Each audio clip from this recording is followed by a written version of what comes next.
In a small, quiet village surrounded by deep woods, people live in constant fear. Strange, nameless creatures lurk in the forest, and no one dares to cross the tree line. Watchtowers stand tall, and oil lamps glow at night to keep the monsters away. The color red is forbidden, it attracts them.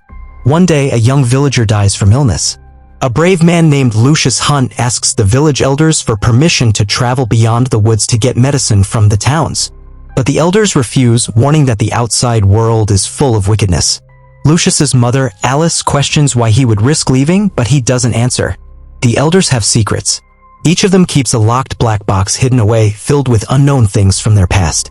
The villagers believe that as long as they stay out of the woods, the creatures won't harm them. But one day, Lucius secretly steps into the forest. Nothing happens, and he later confesses to the elders, claiming the woods are safe. Soon after, the village finds skinned animal carcasses scattered around. Then, one night, the creatures break into the village. They leave red paint smeared on doors as a warning. Fear spreads through the people. Meanwhile, Kitty, the elder's daughter, confesses her love for Lucius, but he does not feel the same. He loves her younger sister, Ivy, who is blind. Heartbroken, Kitty marries another man, clearing the way for Lucius and Ivy to be together. But before they can marry, Noah Percy, a young man with a developmental disability who also loves Ivy, becomes jealous. In a fit of rage, he stabs Lucius, leaving him badly wounded. The elders lock Noah away while they decide what to do with him. Desperate to save Lucius, Ivy's father, Edward Walker, defies the elders and sends Ivy through the forest to find medicine. Two young men are sent with her, but before she leaves, Edward reveals the village's biggest secret: the creatures are not real. The elders dress as monsters to scare the villagers from leaving.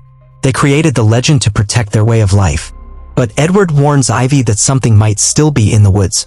The two boys grow terrified and abandon Ivy, leaving her alone. As she stumbles through the forest, she hears something following her. A creature emerges, growling, and charges at her. Using her sharp senses, Ivy tricks it, leading it to fall into a deep pit. It thrashes and groans before going silent. When Ivy reaches into the hole to feel what she has defeated, she finds the creature's costume. Underneath it is Noah. He had found one of the elders' disguises and followed her, believing he was one of the monsters. Back in the village, Edward and his wife, Tabitha, open their locked black box. Inside are old photographs of themselves and the other elders standing outside a modern-day counseling center. The truth is revealed: the village is not in the 1800s but the present day. Ivy keeps moving and eventually reaches a tall wall. She climbs over and finds herself in a quiet, paved road. A park ranger is shocked to see her appear from the woods. She hands him a list of medicines and explains that someone is dying. Moved by her innocence, the ranger secretly retrieves the medicine for her without telling his superiors. The ranger's supervisor briefly discusses the history of the land. It is part of the Walker Wildlife Reserve, a secluded area created by Edward Walker, a former history professor. Decades ago, Edward and the elders, all grieving terrible losses, chose to leave society behind. Using Edward's fortune, they built the village inside the reserve, paying the government to keep it a no-fly zone. Ivy returns home with the medicine, never realizing the truth about the outside world. Meanwhile, the elders look at their old keepsakes, remembering the lives they left behind.